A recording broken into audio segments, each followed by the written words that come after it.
The letter arrived on a Tuesday, its cream-coloured envelope stark against the pile of bills and junk mail. But let me back up. You need to understand what came before, to know why my hands trembled when I saw the return address. Adams and Associates, Estate Law. My name is Serenity, and 10 years ago, I chose love over legacy. Sounds romantic, right? More like a declaration of war, according to my family. "You're making the biggest mistake of your life," my mother had hissed, yanking my arm as I packed my bags. "That man will never be able to give you the life you deserve." I can still picture her perfectly manicured nails digging into my skin, her pearl necklace catching the light as she tried to physically stop me from leaving. Behind her, my father stood in his study doorway, face carved from stone. "If you walk out that door," he said, "don't expect to come back."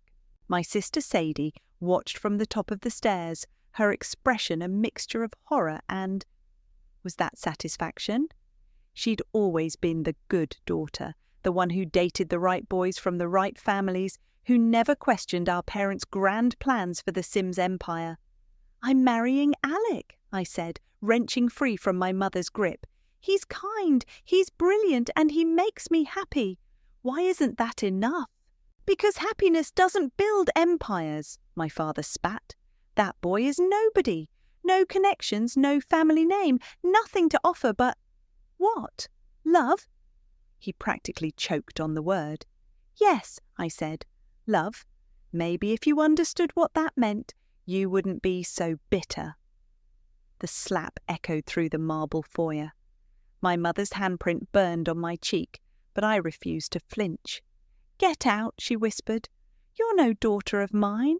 I left that night with 2 suitcases and my engagement ring. Alec was waiting in his beat-up Honda Civic around the corner, exactly where he promised he'd be. "You okay?" he asked, pulling me close. "I will be," I said, and I meant it. We got married 3 months later in a small ceremony at the courthouse. My great-aunt Wren was the only family member who showed up, wearing a ridiculous hat covered in fake birds and carrying an ancient Polaroid camera. "You look radiant, dear," she said, snapping photos with abandon. "Love suits you better than money ever could." The next day, my parents announced Sadie as the new heir to the family business. I saw it in the financial papers, complete with a photo of her perfect smile and perfectly styled hair. The article didn't mention me at all. Alec and I moved into a tiny 1-bedroom apartment. The roof leaked when it rained, and the neighbours fought constantly, but it was ours. He taught high school science while I built my own consulting business from scratch. No family connections, no inherited clients, just hard work and determination. "We'll make it," Alec would say, bringing me coffee during late-night work sessions. Together, and we did. Year by year, client by client, we built our life. It wasn't the mansion I grew up in, but our modest house felt more like home than that cold marble fortress ever did. Then came the letter. "What is it?"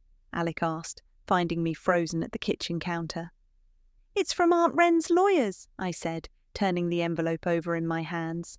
She always said she'd remember me, but I never thought—" "Open it," he urged gently.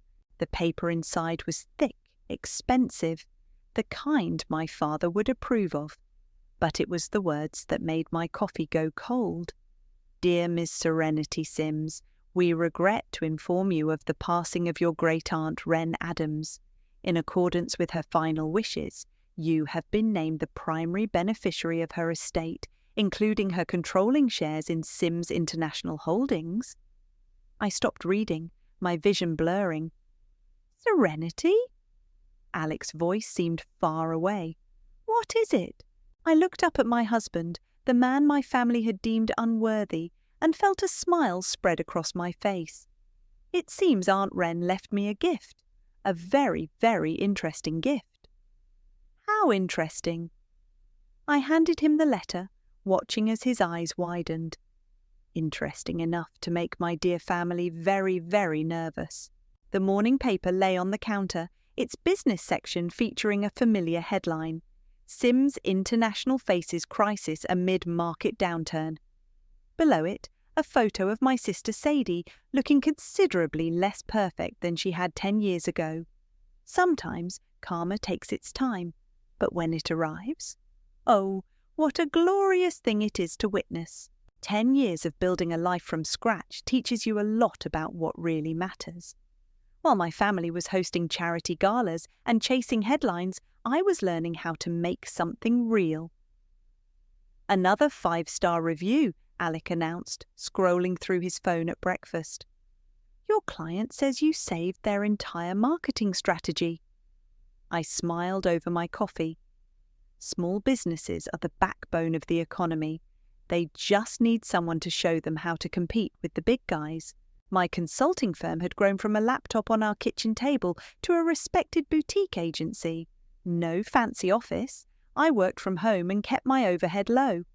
My clients appreciated that I understood the value of every dollar. Speaking of big guys, Alex said, sliding the business section across the table, your sister's latest interview is interesting. I scanned the article. Sadie's photo showed her in an expensive suit, but her smile looked strained. The headline read, Sims International denies liquidity concerns. Never a good sign when you have to deny something that specific, I mused. Are you going to do anything about Aunt Wren's shares? I set down my coffee. The lawyers say I now own 35% of the company. Combined with the shares she left to her other favourite causes, we control 51%. That's a lot of power. More than my father ever intended anyone outside his direct control to have. I stood up, walking to the window of our modest but comfortable home. Aunt Wren knew exactly what she was doing. My phone buzzed, a text from Finnegan, the company's COO. I'd met him years ago at corporate events before my exile. He was one of the few who'd ever treated me like a person instead of a pawn. Need to talk. Coffee? It's important. I showed Alec the message. Be careful, he said, pulling me close. Your family won't take this lying down. I know, I kissed him quickly, but they're the ones who taught me to never show weakness. I met Finnegan at a quiet cafe downtown. He looked older than I remembered, worry lines creasing his forehead. You look well, he said, studying me. Success suits you. Unlike some people, I actually learned how to run a business, I replied, not just inherit one. He glanced around before leaning forward. It's worse than the papers know. Sadie's been making decisions based on what your parents want, not what the company needs. We're hemorrhaging money. How bad? 3 months of operating capital left, maybe less. Your sister approved a series of vanity projects, new headquarters, private jets, a yacht for client entertainment. The board's in your parents' pocket, so no one's stopping them. I stirred my coffee slowly. And now they know I have controlling interest. They're terrified, Finnegan confirmed, but they're also arrogant enough to think they can manipulate you. Expect them to try playing the family card. They burned that bridge long ago. My phone lit up with a text from an unknown number. Darling, we simply must catch up. Lunch tomorrow? Mother? I showed it to Finnegan, who winced. That was fast. She always did have excellent timing. I deleted the message without responding. Tell me something, Finn. Are you happy working there? He barked out a laugh. Happy? I've spent 15 years watching them run that company like their personal piggy bank. I stay because I believe in what we could be, not what we are. Interesting. I pulled out my laptop, opening a folder of documents. Because I've been doing some research since I got Aunt Wren's letter. Want to see what I found? For the next hour, I showed him evidence of mismanagement, questionable transactions, and the true state of the company's finances. His face grew darker with each revelation. Jesus, he muttered, it's even worse than I thought. I'm going to need allies, I said carefully, people who care about the company's future, not just the family name. He met my eyes. "What are you planning?" "Justice," I said simply. "Or revenge. Sometimes they're the same thing." My phone buzzed again. Another text from my mother. "Serenity, don't be childish. We need to discuss this as a family." I showed it to Finnegan, who shook his head. "They really don't know you anymore, do they?" "No," I said, gathering my things, "but they're about to learn." Walking home, I passed a newsstand with the financial papers displayed. Sadie's strained smile stared back at me from the front page, above a new headline: "Market Rumours Fuel Sim's International Concerns." I bought a copy, thinking of all the times my family had used these same papers to showcase their success, their power, their perfect image. Now those same pages would tell a very different story. My phone buzzed one more time. "Alec, you okay?" I smiled, typing back, "Never better, time to show them what the black sheep can do." The law firm's conference room felt like a stage set, with its mahogany table and leather chairs arranged for maximum dramatic effect. I arrived early, dressed in a simple black suit that cost a fraction of what my mother would spend, but fit me perfectly. "Miss Serenity," the lawyer greeted me. "I'm Robert from Adams and Associates. Shall we wait for the others?" "No need," I said, taking a seat. "I'm sure they'll make their entrance when they're ready." Right on cue, the door burst open. My mother swept in, dripping in designer labels, followed by my father's stern presence and Sadie's nervous energy. "Darling," Mother cooed, as if the last decade hadn't happened, "you're looking healthy." I didn't rise to greet them. "Let's begin, shall we?" Robert cleared his throat, distributing folders. As per Mrs. Adams' final wishes, her estate is to be distributed as follows. I tuned out the legal jargon, watching my family's faces instead. Mother maintained her plastic smile, but her fingers drummed the table. Father's jaw clenched tighter with each mention of share percentages. And Sadie, poor perfect Sadie, looked like she might throw up. "This is absurd," Father finally interrupted. "Wren had no right to dispose of those shares without consulting the board." "Actually," Robert said, "she had every right. The shares were her personal property, not corporate assets."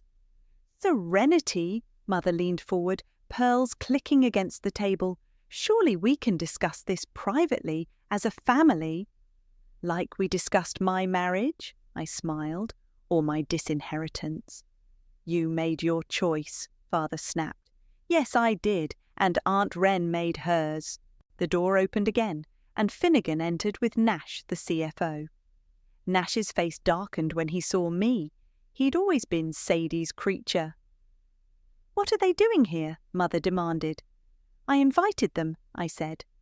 "As majority shareholder, I think it's important to hear from senior management directly.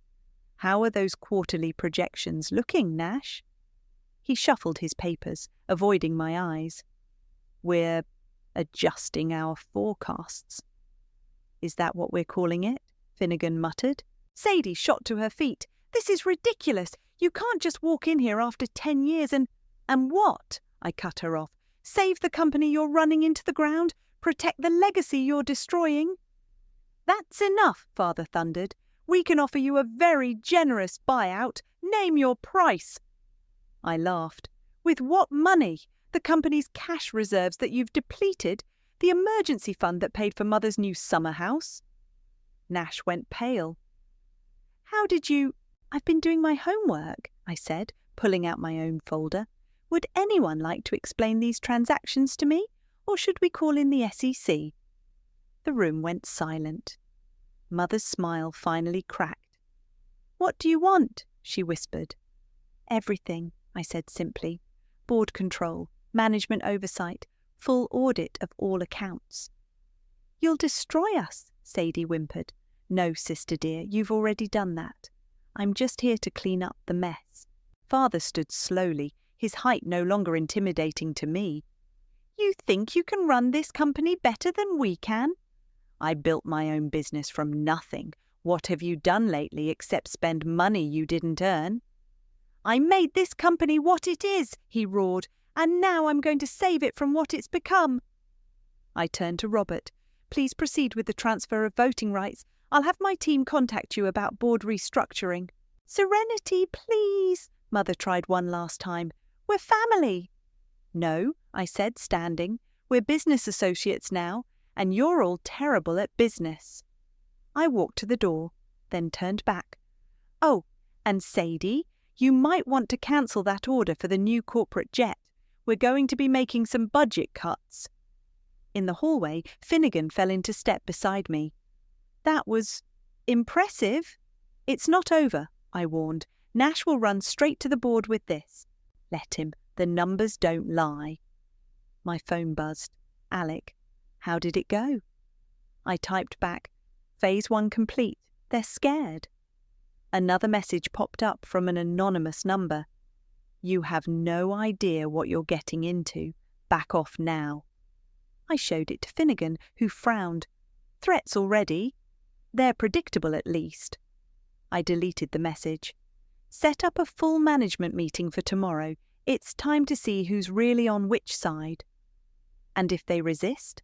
I thought of my sister's terrified face, my mother's cracking facade, my father's impotent rage.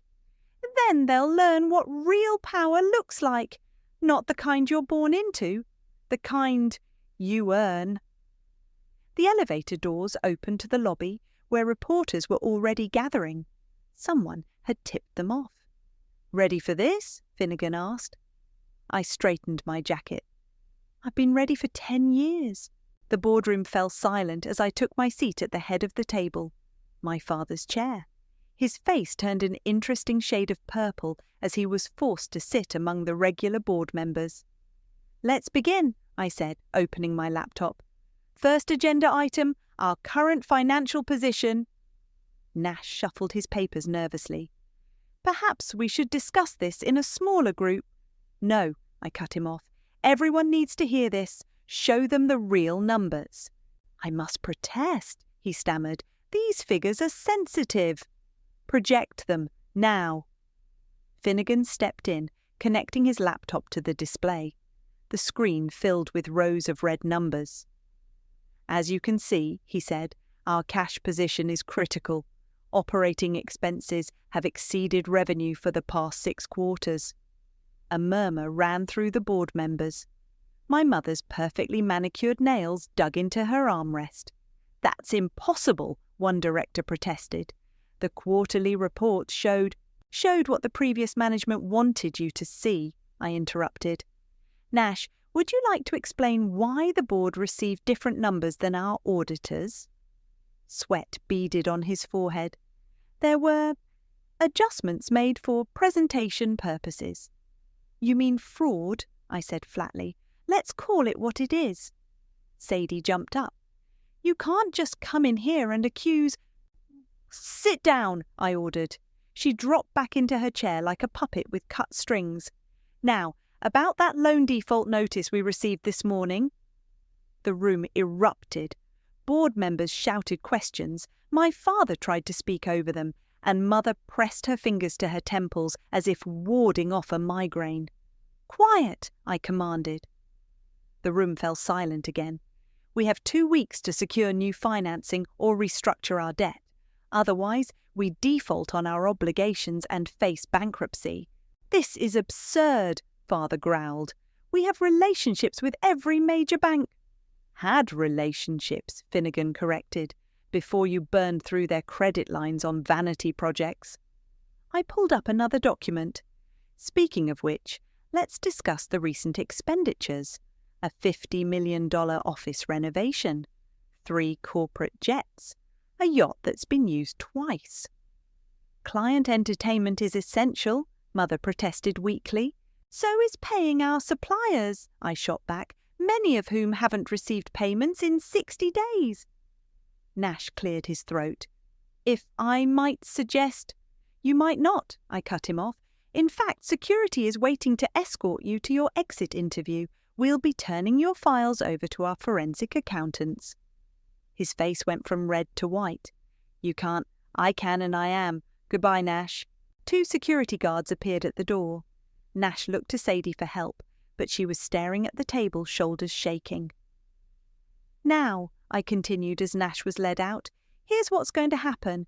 The board will be dissolved, effective immediately. A new board will be appointed based on merit, not family connections." "You're destroying everything we built," Father snarled. "No, I'm saving what's left of it. Despite your best efforts to run it into the ground." Finnegan distributed folders.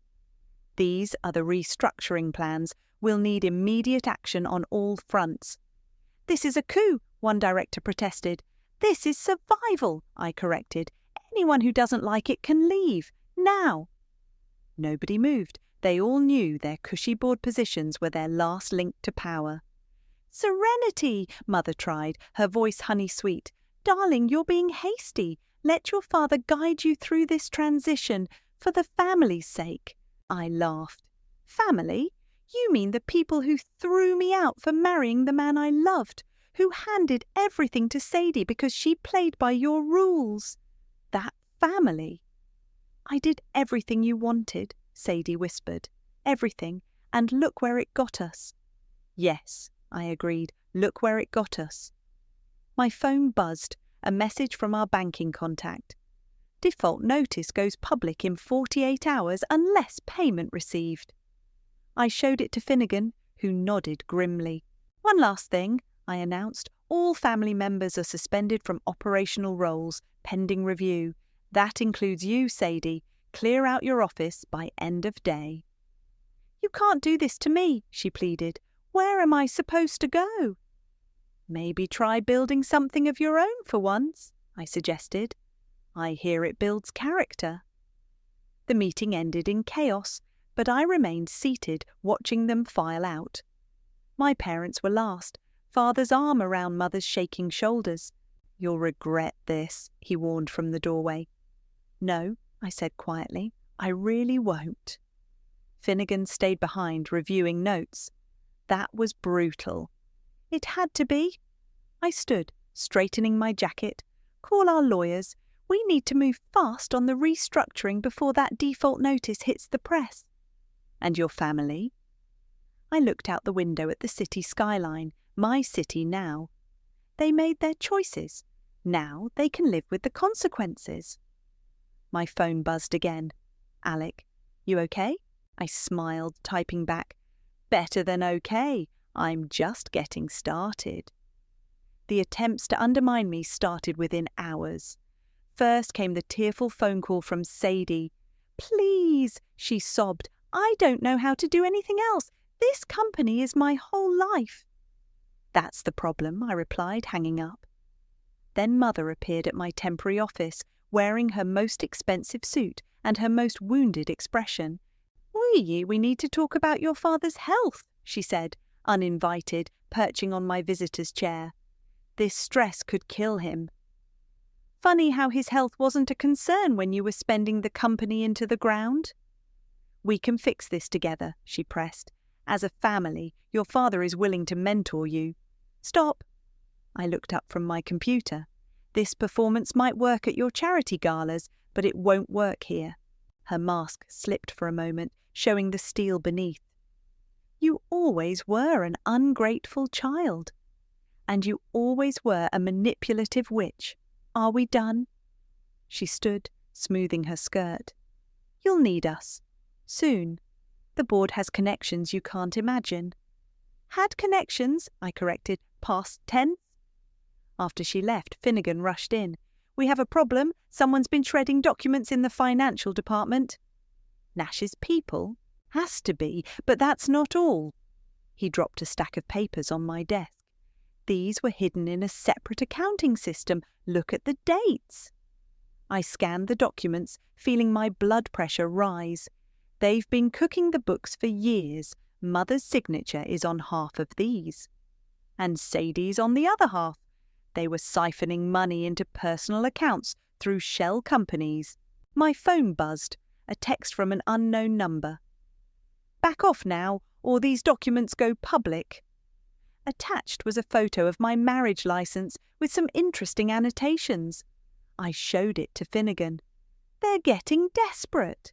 What documents are they threatening to leak? Doesn't matter. They forget I have nothing to hide. I forwarded the threat to our lawyers. How's the audit coming? Slowly. They're stonewalling us at every... A commotion outside interrupted him. My father's voice boomed through the office. "This is still my company," he shouted. "You can't keep me out." I nodded to security, who blocked his path. "Actually, I can. Would you like to be escorted out, or will you leave on your own?" His face was scarlet. "I built this company from nothing." "You inherited it from grandfather," I corrected, "and now you're about to lose it. Funny how karma works. You think you can run this better than me. You'll be begging for help within a week." "Like you're begging now?" I smiled. "Security, please show my father out and revoke his access credentials." As they led him away, Finnegan whistled low. "That's going to have consequences." "Everything has consequences. Speaking of which..." I pulled up an email. Look what I found in Nash's deleted folders.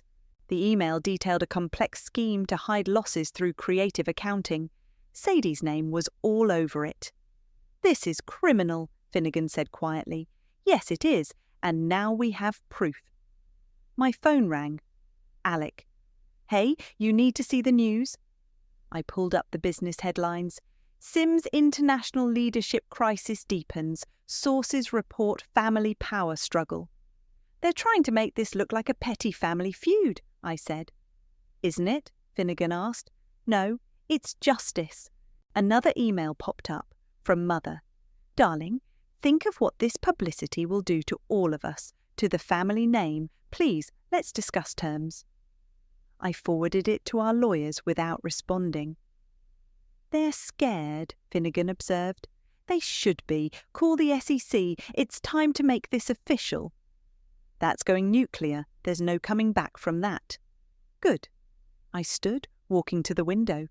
Sometimes you have to burn it all down to build something better. My phone buzzed again. "Sadie, they're going to blame everything on me. Please, you have to help me." "Now she wants help," I muttered. "Will you?" Finnegan asked. I thought about all the years Sadie had basked in our parents' approval while I built my life from scratch. About how quickly she'd taken my place, how eagerly she'd played their games. "No," I replied, deleting her message. "She made her choices." "Miss Serenity," my assistant called from the door.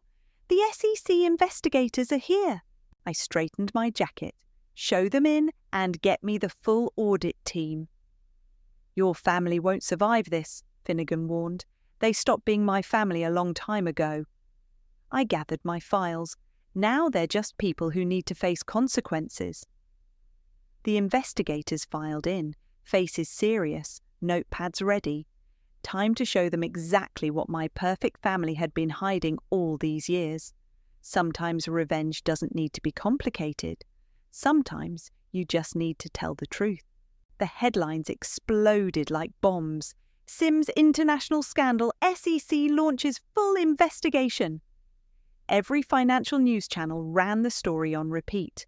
My sister's perfectly curated social media went dark. Mother's country club membership was quietly suspended. I found Sadie in her office, frantically shredding documents. "That won't help," I said from the doorway. "We already have copies of everything." She whirled around, mascara streaked down her face. "You don't understand. They made me do it. Mother and father made you forge signatures, made you approve fake invoices, made you transfer millions into offshore accounts." "I had to prove myself," she screamed. "You left, you abandoned us, and I had to be perfect." I held up a stack of papers. "Is this perfect? Embezzlement, fraud, tax evasion." "Please," she whispered. "They'll blame everything on me. Mother's already saying I acted alone." Of course she is. I sat on the edge of her desk. That was always their plan, wasn't it? Make you the scapegoat if things went wrong. Her shoulders slumped. "What are you going to do?" "Nothing. The SEC will do it for me." My phone buzzed. "Finnegan, your parents are trying to call an emergency board meeting." Let them try, I texted back. The board's already dissolved. Sadie's phone rang, Mother's ringtone. She stared at it like it was a snake. You should answer it, I suggested. I'd love to hear what she has to say. Hands shaking, Sadie put it on speaker. Where are you? Mother's voice crackled. The lawyers need you to sign some papers immediately. What papers? Sadie asked. Documents stating you acted without our knowledge. It's the only way to protect the family. You mean protect yourself, I cut in. Silence. Then, Serenity, what are you doing there? Watching you throw your other daughter under the bus. You're nothing if not consistent. This doesn't concern you. Actually, it does. The SEC is very interested in those transfers you authorized, the ones with your signature. More silence, then a click as she hung up. Sadie buried her face in her hands. What do I do? Cooperate with the investigation. Tell the truth, or don't. It's your choice. For once, security appeared at the door. Miss Serenity, your father's demanding entrance to the building. He's threatening to call the police. Let him, I said. I'm sure they'd love to talk to him. My phone lit up with a news alert. Breaking. Sims International CEO Henry Sims steps down amid fraud allegations. I showed it to Sadie. Looks like father's jumping ship early. He promised he'd protect me, she whispered. He lied. That's what they do. Finnegan rushed in. The press is downstairs. They want statements. Give them one, I said. Tell them the new management is cooperating fully with all investigations and will be implementing strict oversight measures. And the family angle? I looked at Sadie, still crying at her desk. No comment on personal matters. My phone buzzed again. Alec, you okay? This is getting intense. I'm fine, I typed back, just watching Karma in action. Mother's voice suddenly echoed through the office. This is outrageous! I demand to see my daughters!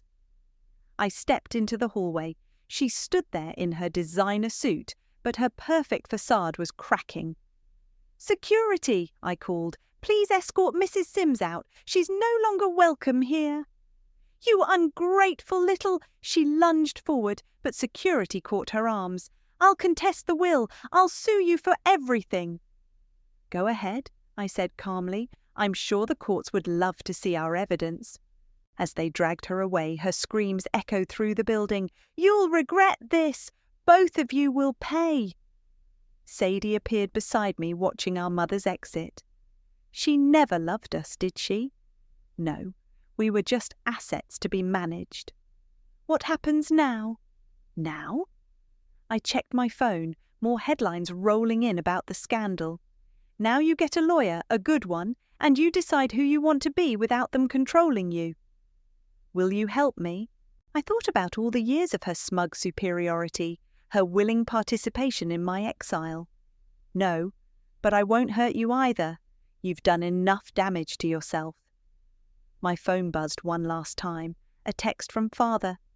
You've destroyed this family. I showed it to Finnegan, who shook his head. They still don't get it, do they?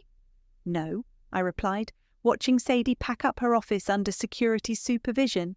They destroyed themselves. I'm just making sure everyone knows it. The sun was setting over the city, casting long shadows through the executive floor windows. By tomorrow, everything would be different. The truth has a way of changing things like that. Sometimes the best revenge isn't what you do to others. It's simply letting them face the consequences of what they've done to themselves. The shareholder meeting was standing room only. Every financial reporter in the city had squeezed into the conference centre, cameras ready. My family's seats in the front row remained conspicuously empty. Ready? Alex squeezed my hand backstage. Born ready? I straightened my blazer, though I didn't expect quite this much press. People love watching empires fall, Finnegan said, joining us with a stack of reports, especially when there's family drama involved. My phone buzzed. A text from Sadie. They're making me testify to the SEC tomorrow. Mother won't answer my calls. I deleted it without responding.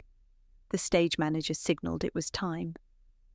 Walking to the podium, I felt the weight of hundreds of eyes, shareholders, board members, reporters, all waiting to see what would happen next. "Good morning," I began. "Today marks a new chapter for this company." Camera shutters clicked rapidly. In the back, I spotted my father slipping in, looking smaller somehow in a suit that suddenly seemed too big. "The board has been dissolved and reconstituted," I continued. "Our new directors were chosen for their expertise, not their connections. Mr. Finnegan will serve as our new CEO, bringing 20 years of operational experience." "This is absurd," my father's voice boomed from the back. "The board can't be dissolved without majority shareholder approval," I interrupted. "Which I have. Please sit down, or security will remove you." He remained standing. "I built this company into the ground," I finished. "The SEC's preliminary findings make that clear. Would you like me to share those numbers with everyone here?" He sat. "As I was saying," I continued, "our new management team has already secured bridge financing to address our immediate liquidity concerns. We've also identified over $100 million in unnecessary expenses that will be eliminated immediately." Murmurs rippled through the crowd. A reporter's hand shot up. "Is it true your sister Sadie is cooperating with federal investigators?" "No comment on ongoing investigations." I moved to the next slide. Our restructuring plan. The conference room doors burst open. Mother strode in, wearing black like she was attending a funeral. Maybe she was. The funeral of her social standing. "I contest these proceedings," she announced. "The will was signed under duress. Wren wasn't of sound mind." "We have video of Aunt Wren explicitly stating her wishes," I cut in. "Would you like to see it? She was quite specific about why she chose me over your branch of the family." Mother's face went white. "You're bluffing. Try me." I nodded to security. "Please escort Mrs. Sims out. Again." As they led her away, her voice carried back, "This isn't over." "Actually," I said into the microphone, "it is, now, returning to the restructuring plan." For the next hour, I laid out the future: streamlined operations, ethical governance, accountability at every level. The share price ticker on the wall began to climb as I spoke. Afterward, Finnegan found me in my office. "That went better than expected. The market loves a good clean-up story." I checked my phone, missed calls from Sadie, Mother, 3 lawyers, and a dozen reporters. "How's the transition team doing?" "Finding more problems by the hour. Your father's executive bathroom costs more than some people's houses." "Sell it," I said. "Sell everything that's not essential to operations. No more vanity projects." My phone buzzed, a message from an old family friend. "Your mother's been kicked off 3 charity boards. Your father's golf club membership is under review. Was this what you wanted?" "They're losing everything," Finnegan observed, reading over my shoulder. "No," I corrected. "They're losing what they took for granted. There's a difference." Alec appeared in the doorway. "Ready to go home?" I looked around the office. My father's old domain, now mine. Almost. Just one thing left to do. I took Aunt Wren's photo from my bag and placed it on the desk. She smiled back at me through her ridiculous hat, holding up her ancient camera at my courthouse wedding. "She knew, didn't she?" Finnegan asked. "What they were doing to the company?" "She knew everything. That's why she gave me the shares instead of them." I touched the frame gently. She believed in karma. My phone lit up one last time. A news alert. "Breaking. Federal investigators expand probe into Sims international fraud." "Think they'll go to jail?" Alec asked. "Maybe. But losing their reputation, their social standing, their power. For them, that's worse than jail." Finnegan gathered his files. "The board meets tomorrow at 9. We'll start implementing the changes." "Good." I stood, taking Alec's hand. time to build something better. Outside, reporters shouted questions as we left the building. I ignored them all, walking straight to our car. Not a luxury vehicle, just a reliable one that we'd bought with honest money. Sometimes the best revenge isn't destroying your enemies, it's building something they can never touch, while they destroy themselves trying to hold on to what they never really earned. The morning paper landed on my desk with a thud. "Former Sims CEO pleads guilty to fraud charges," the headline screamed. Below it, a photo of my father entering the courthouse, looking aged and defeated. "Quite a morning," Finnegan said, bringing coffee. "Your mother's statement to the press was interesting." Let me guess. She's shocked and disappointed in her husband's actions, which she knew nothing about. Almost word for word. I sipped my coffee, scanning the article. The plea deal meant no jail time, but massive fines and a lifetime ban from corporate leadership. The mighty had fallen, and fallen hard. My phone buzzed. "Sadie, can we talk, please?" "Still ignoring her?" Finnegan asked. "She made her choice long ago." I deleted the message. "How's the restructuring going?" "Better than expected. Stock's up 30% since the cleanup began. The institutional investors are impressed with the transparency measures." "And the employees?" "Morale's improving. Amazing what happens when people aren't afraid to speak up about problems." My assistant knocked. "Miss Serenity, there's someone here to see you. Says she's not leaving until you talk." I knew who it was before looking up. Mother stood in the doorway, designer clothes still perfect, but somehow diminished. "5 minutes," I said. "Finn, give us the room." She sat carefully, smoothing her skirt. "The house is being sold. The banks." "I know. Father's legal bills must be expensive." "We've lost everything," she whispered. "No, you lost what you stole. There's a difference." She flinched. "We were trying to maintain our position, our status. By committing fraud, by destroying the company grandfather built." "You don't understand." "I understand perfectly. You cared more about appearing successful than being honest. How's that working out?" She opened her expensive handbag, hands trembling. We need money," I finished. "Help, family." "Yes, like I needed when you threw me out, when you cut me off from everyone and everything I knew." Tears threatened her perfect makeup. "I was wrong. We were wrong. Is that what you want to hear?" "I don't want to hear anything from you. I want you to leave." "Please," she whispered. "I don't know how to live like this." "Then learn, like I did." My phone buzzed. "Alec, dinner tonight? Got news?" "I have to go," I told her. "Security will show you out." "Serenity, please." "Goodbye, Mother." After she left, Finnegan returned. "You okay?" "Better than okay." I stood, walking to the window. The company's healing, the truth's out, justice was served. But it feels empty somehow, like winning a game you never wanted to play. My phone lit up again, another news alert. Sadie Sims announces new youth charity, Second Chances Foundation.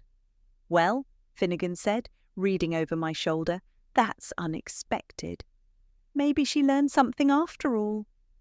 The day passed in meetings and decisions, each one moving us further from what the company had been, closer to what it could be. As evening fell, I found myself alone in the boardroom, looking at the empty chairs. My phone buzzed one last time, an email from Aunt Wren's lawyers. Final document found in safety deposit box, for Serenity's eyes only. The attachment was a letter, written in her familiar scrawl. "Dearest Serenity, if you're reading this, you've done what I hoped, brought truth to light and justice to those who needed it. But remember, revenge is a meal best left unfinished. Save room in your heart for something better. Love, Aunt Wren." I sat there for a long time, thinking about power and punishment, about karma and consequences, about what winning really means.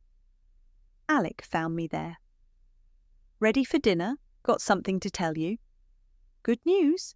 He smiled. The best kind. We're going to need a bigger house. I touched my stomach, still flat but holding secrets. Life goes on, doesn't it? That's kind of the point. Walking out, I passed the wall of company founders' portraits. My grandfather's face smiled down, next to an empty space where my father's picture had hung. What should we put there? Finnegan had asked earlier. Now I knew. Nothing, I said. Leave it empty? Sometimes the spaces between things tell the better story. Outside, the city lights sparkled like justice served cold. My phone stayed quiet. No more crisis calls, no more family drama, no more revenge to exact. Sometimes winning isn't about destroying your enemies. Sometimes it's about building something so much better that their destruction becomes irrelevant. Their chapter was over. Mine was just beginning. And this time, I'd write it my way.